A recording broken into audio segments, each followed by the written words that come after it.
if you really pay attention to the instructions of Yahushua, who the people commonly know now as Jesus, and Prophet Muhammad, who came about to complete the works of Jesus, because they were distant cousins. Those who know the history know that they were distant cousins. That the rules didn't change. They may have been different nation states, but the rules didn't change. Even their greetings was the same. Yahshua, when Yahshua met you, he spoke Aramaic. Assalamu alaikum, that's how he greeted you. Peace be unto you. That's Aramaic.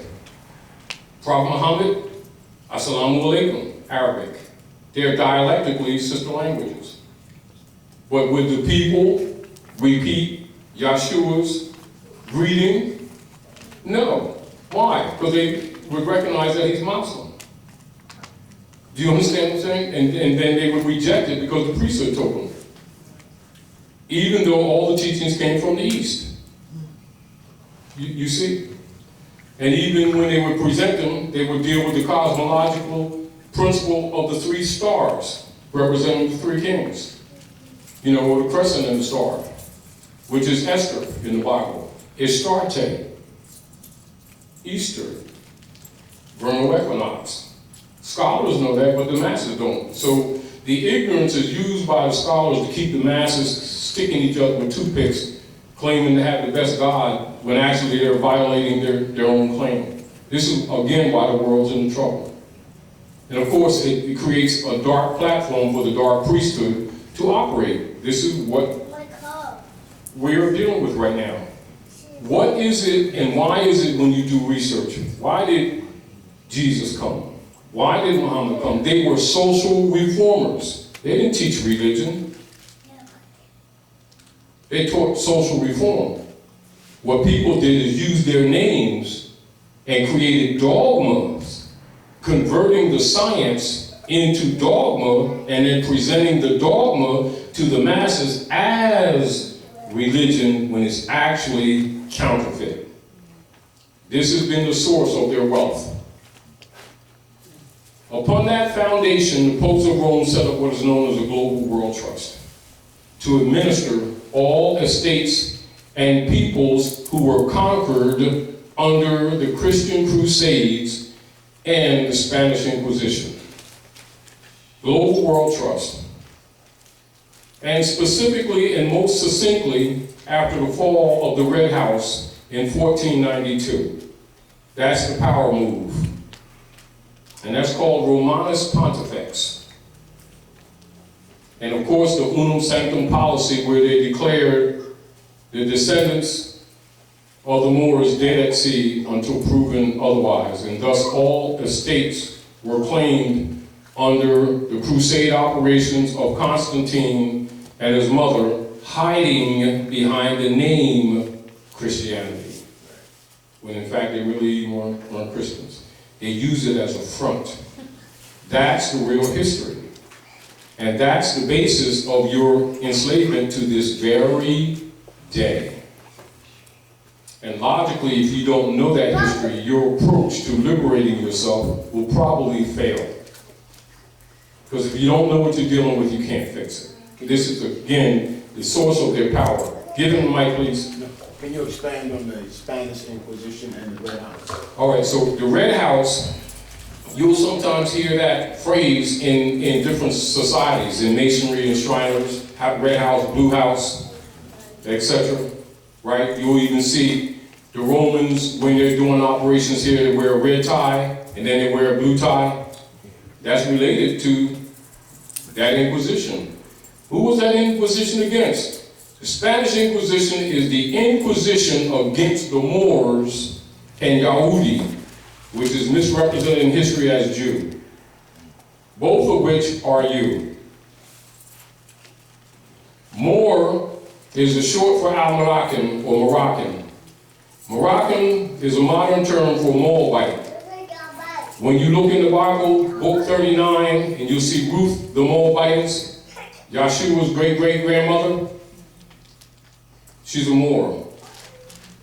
It is the people with hair like lambs or skin like burnished brass who now have been serving Romans, particularly ever since the Nazarene came amongst them, they received them not. Now they're serving Rome. They got Roman names. They're stateless persons.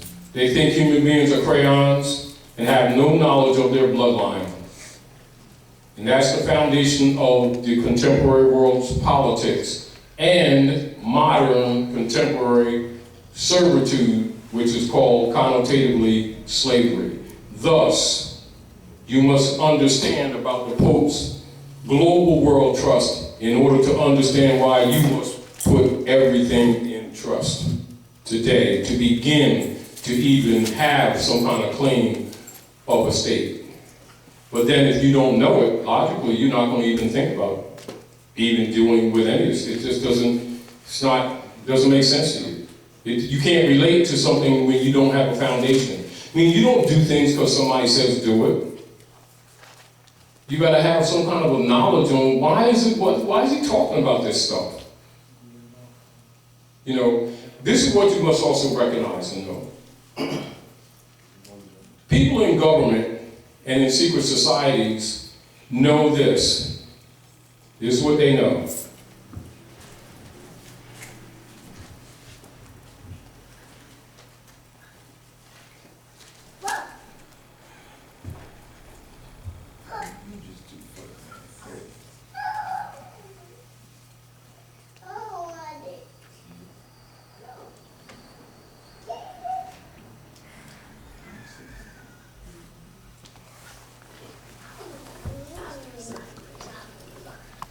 That is called the equilateral triangle. It's also a symbol of civilization on the Earth planet. The eye is of both Allah and Horus. And in Masonry, it's called the Eye of Jove. In Rome, amongst the priesthood, it's called the Eye of Jove. Amongst Masons, it's called the mountaintop. And those who are given the Kabbalistic knowledge are taken to the mountaintop. That's those degrees. Those are called Masonic degrees. Masonic degrees means mother and son, or Isis, which is really on Set, and Horus on her knee. It would also be symbolized amongst the Constantinians as a statue of Mary with Jesus on her knees. Same thing. Ma and son, and the study of Ma, son, Masonry. That's what that is.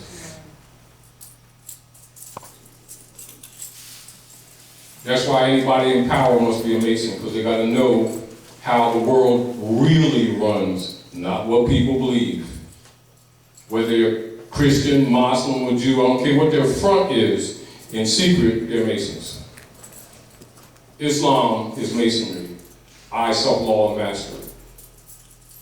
On the dogmatic degree, it is no different than Christianity, Buddhism, stuff like that. The fundamentals, the roots are all the same. You'll find the roots, they have the same Kabbalistic foundation, except that the masses don't know that's Kabbalistic, because if the preachers tell the people the truth of the Kabbalistic base, they lose power over the people. It will liberate them.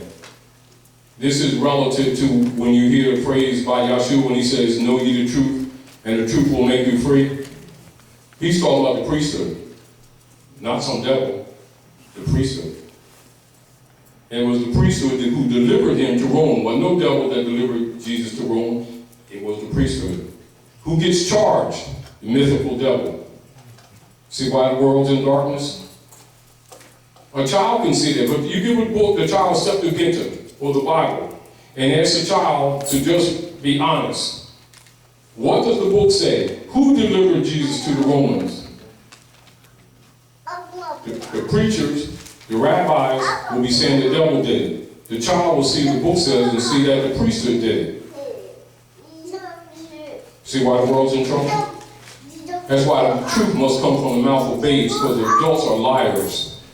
They're lying hypocrites and will sacrifice the children, which they have been doing, and then blame the devil for the conditions of the world. No, they're hypocrites. They've been dealing with dogma, and they've been promoting dogma, and then blaming the devil instead of taking responsibility for their own corruption. That's why Jesus was disputing with the doctors of the law. Who were the doctors of the law? The priesthood. What were they doctoring up? The maxims of law. that even a child could understand until they mess with it. So the world is in darkness because of the priesthood. But nobody wants to say that, do they? Because it kind of rocks the boat. So they'd rather see this destruction and misery on the planet because they don't want to rock the boat. This is where we are today. Are we clear? They're playing it safe and their babies are dying.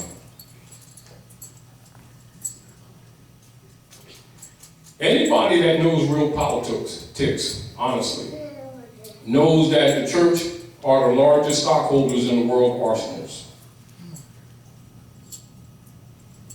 The war machine that kills humanity, the church, is the biggest stockholder. Why do nobody want to say that openly? Because they're members of that stock. Then they want to blame the devil for all the death that's on the planet. Because he goes to and fro the earth, devouring nations. They act like it's some mystery devil. No, it's not. It's these people claiming, I say they are, to be so-called spiritual, who are the beneficiaries of that destruction. Under the secret treaty of Verona. Now do you understand why the priesthood don't show the people their oath to the Pope of Rome, Article 3 of the secret treaty of Verona? And therefore they can't and will not relate hell in the executor's chamber and the IRS, of which they are stockholders. That's what the 501c3 Skull and Bones Agreement kickback is for. Keep them in line. You know, and so again, when you start dealing with scholarship, you start tying the puzzle together. Are we clear? And understand that has nothing to do with belief. That has to do with understanding what you're dealing with. Now, you want to liberate them babies and the next generation? You don't need no convince them that they are somebody. Come on. You need to tell them their bloodline. They don't need to be, you don't need to make something artificial. Just tell them the truth. And they'll find out why they're in misery. Why their families are all broke up. Why 90% of the jails are loaded with our people. They're not going to sit around and talk about colors. They're going to talk about birthright theft. And the U.S. T-bonds that have been floating on the market since the Civil War, backing the United States corporation companies' bankruptcy debt, put on the backs of the descendants of Moors, branded as Negroes, blacks, and coloreds. That's the basis of their economics. So are they suffering because they got a wrong color? No, they're suffering because they're under a color of law. See the semantics? This is why the Pope himself had to tell the history, because he already knew that the people were already sold out. And the only reason why he's telling them, you can say that he maybe have some little bit of light of the angels, but you already know that the Manchurians are putting pressure on them, so you already know that that has much to do with it. Do you understand? Irregardless of what's said. But the Pope telling you directly about what happened. Directly. You know, and then Obama went to Egypt and exposed the Masonic secret of the deists, of the founding fathers. And why do they all have Korans? Because the United States Constitution comes from Muslim law. That's the world history. That's why they all have Moorish fezzes in their secret societies, although they tie the tassel in. Once you understand these things and you start looking at things realistically, you start getting rid of your own biases. Are we clear? Are we clear? And understand, it wouldn't confuse you when you go down, say, to a Masonic regalia store and someone who's a sick Jew is running it and he got Moorish fez and he's selling sapphire rings with Allah on it, and it might confuse you because they deal with universal truth. They just give the clubbism to the masses. But all of them got Korans. All of them got Septuaginta. All of them got the Uwasti. All of them got the four Vedas. All of them got Bible. All priests are there. They got all the books. They just give the masses, according to the club, one of them to keep them under control. That's how it's been working. And logically, they don't want the masses to find that out because the masses might lynch them. Find out that they gave grandmom's house to Reverend Pigfoot, Pastor Pigfoot, and their grandchildren are now renting from some project that Pastor Pigfoot got some stock in with the councilman downtown, who he claimed to be separate. And then spending Jesus had with the Bahamas with the choir singers. No, this goes on, it's been going on forever. So long as they can get people looking at the mystery devil, they ain't paying attention to them. Or their misery. Or the stock market. Not knowing that they are the stock. And of course, when you inform the people, and you can show them the documents, it's kind of upsetting, you know, because they're believers. They're not knowers, they're believers. And then you give them knowledge, now they got to know, now they got to take responsibility. And a lot of them want to run back to the mental security blanket of belief that really doesn't work, makes them feel good. It doesn't change the poverty, doesn't change the youth dying on the street younger and younger, doesn't change the fact of broken families, doesn't change the executors stealing people's accounts. Because the politicians and preachers, this is the devil over there, and the devil, and you know, and that's the devil, and the devil, and they keep, that's the password. And people keep looking over here, he's around here somewhere, and not paying attention to the ones that's really robbing them. And that's how it's, you know, and it's true, but let's be honest, that it's been working. You know, but it's a dishonest position. It's a really dishonest position. Islam, good brother. Islam. The very thing. Stay in the mic. The very thing that you just mentioned about families being broken apart. Of course, that's part of the agenda. How do we, once we claim our nationality, how do we move through this system? That's part in order of it. to keep our families from one being all right. broken, and when we get our tax card. Now let's look at generally your question. You're talking about operative. How do you operate with this information? Correct. Let's look at, as an example, I got a copy here. say Isaiah as an example. And you can also look at Jeremiah. I hold my hand out all the day long to a hard-hearted and rebellious people who are not called by my name. When they repent from their sinful ways, I will hear from heaven and heal their land. Does land, L-A-N-D, sound like a cloud?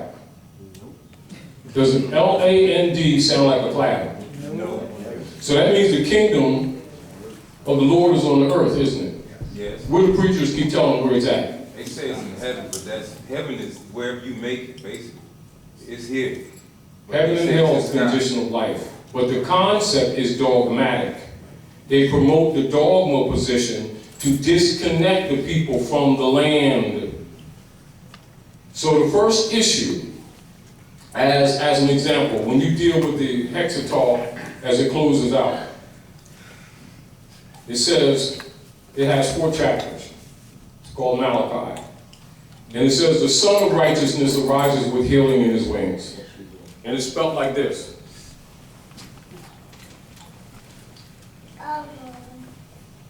But it's a homonym sound like this.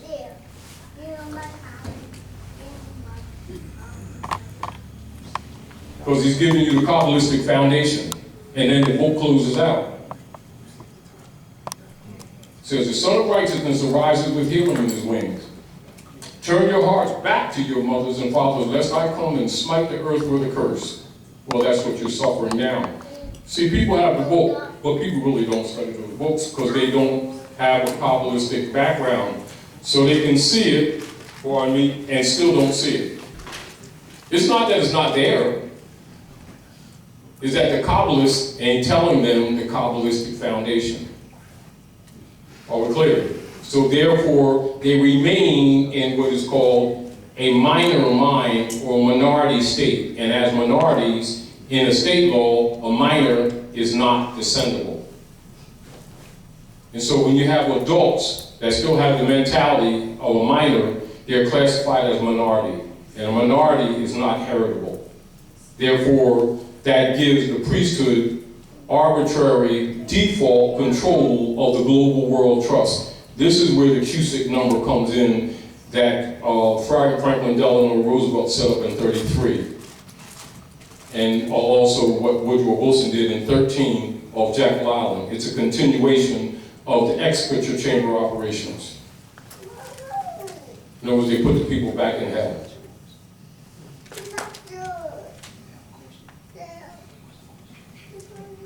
And see, so long as the people are looking at a mystery devil, they're not looking at these traitors, are they?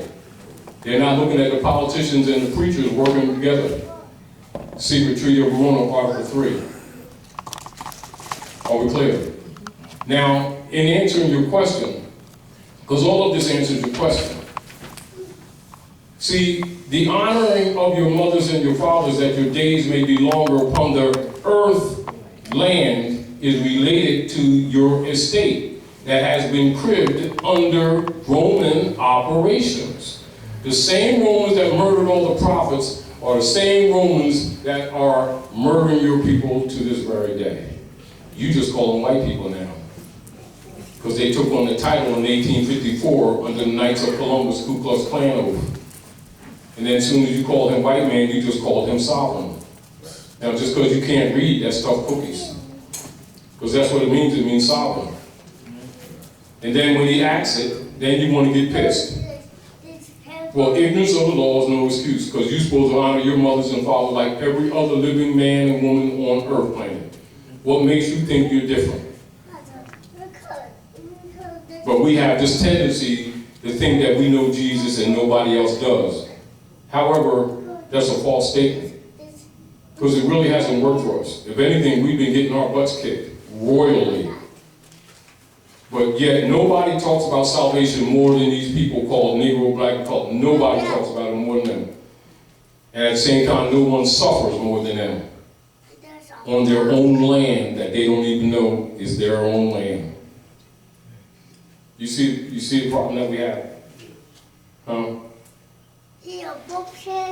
In the political realm of operations, when I walked in and you told me you had some papers over for me to seal. That is a political act or a civil act demonstrating, proclaiming to the world that you honor your mothers and fathers. What it does in a law position, it makes you descendable. Now you have that honor to live up to, because you also have an obligation to the honor behind that. But that is a proclamation, a lawful notice. Now, so what that does in a law perspective, it interferes with the executor's chamber of what you would call operative government, because with the global world trust, the bonds, you know, what the people were told was a chain, is really the bond system that was set up, particularly after solidly February 2nd of 1871. But the initiation of it was May the 10th of 1861, when the Congress for the United States secretly, under the secret Treaty of Verona, undermined and abrogated the treaty and the Constitution in order to institutionalize forced peonage, which you know today as slavery. And then they created the platform, the political platform, by which the artificial debt of the United States Corporation Company in France that Lincoln had bankrupted, to convert that debt on the descendants of the Moors, with whom they have treaty and obligations superior to the Constitution, being the people of the land. So in order to institutionalize slavery, they had to remove you from the human family. This is where the nom de guerre come in. The nom de guerre are also designated in law or what you would call color of law, as 14th Amendment persons. And this is where in 1868, they designated that private corporation in France that Lincoln bankrupted as quote unquote person. And then created a double stock trust. And with the double stock trust, they dealt with the secret Treaty of Verona, where the bankers of London, under the secret Treaty of Verona, backed the finance with the United States Corporation Company that belongs to the Pope, pretending to be government in a double stock operation, and then designated the descendants of the Moors as chattels to back their debt. That's the beginning of what you hear loosely referred to as the national debt that you be dealing with, that you be hearing politicians talk about. But if you don't know the history, you don't know that they're talking about in the state, do you? And it's also, you can call that, politically, you can call it conversion. Conversion. And this is where the service, the function, the political function or service of nom de guerre come in.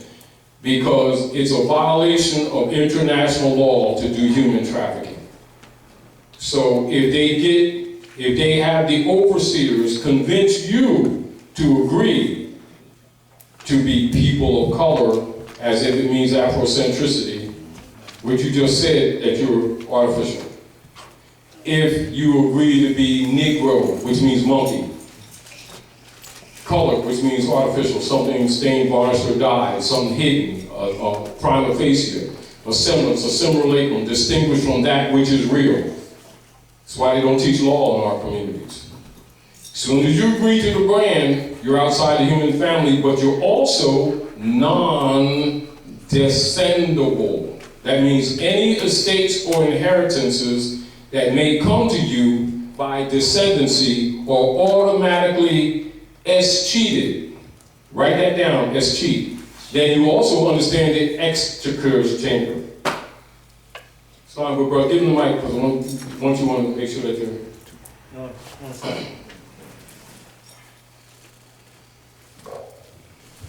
Plainly, how do we receive what's descendable? How do we get our piece of land? Now you're talking about some of the work that was set up by Lincoln that was undermined, which would include the Bureau of Refugees, Freedmen, and Abandoned Lands, which was undermined. Now, hold the mic for a minute. This is why I gotta know the history. Once you understand the history, not only would you answer your own question, you would also may enter another question. Why did not all of these so-called black scholars inform you when it's documented? They bought. Of course, it's called overseers. Now, and of course, they would be uncomfortable with this kind of conversation because it also exposes them today, if you understand. Now, let's look at how things operate. Also, I want you to write this down, because some of these things you're going to do research on your own so the stuff falls together for you. Berlin Conference of 1884-1885.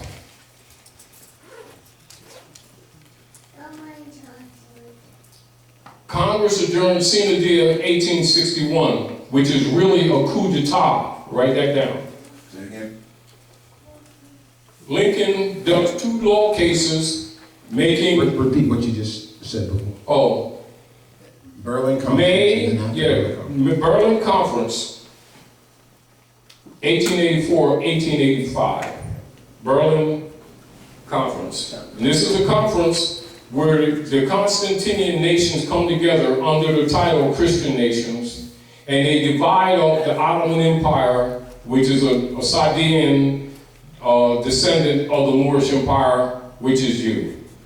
You need to understand how politics operate.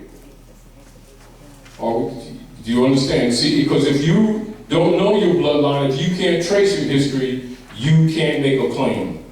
Do you understand? Because you're talking about restitution. So how do we trace that back? Like This is why I'm giving you reference. It'll become obvious once you start studying. See, in other words, which is why you're giving. Why are you here in the house of reawakening minds? I'm really telling you stuff that you already know. What I'm doing, I'm putting the puzzle together so that you can have a piece of a mirror so that you can begin to see yourself and begin to take responsibility. An heir who's incompetent is not descendable. You must know these rules. We keep looking for the benefit of heritability, not understanding that there's a competence level and there's a status level that's necessary for you to even begin to make the argument. Let's more make a claim. And you know, it's like, with all due respect, it's not that you're being denied a right, but if you don't understand what you would call heritability principles of heirship, that an heir who's incompetent is not descendable. An heir who does not recognize their bloodline is not descendable. You're called in dishonor. You will be listed as a stateless person. A stateless person has no right of heirship. That's where escheat comes from. This is in actuality how corporate operators at North America have been gentrifying communities under what you call escheat operations. You know, like our people, as an example, at North America, the area, Shakamatsun area, which you know as Philadelphia, is one of the fastest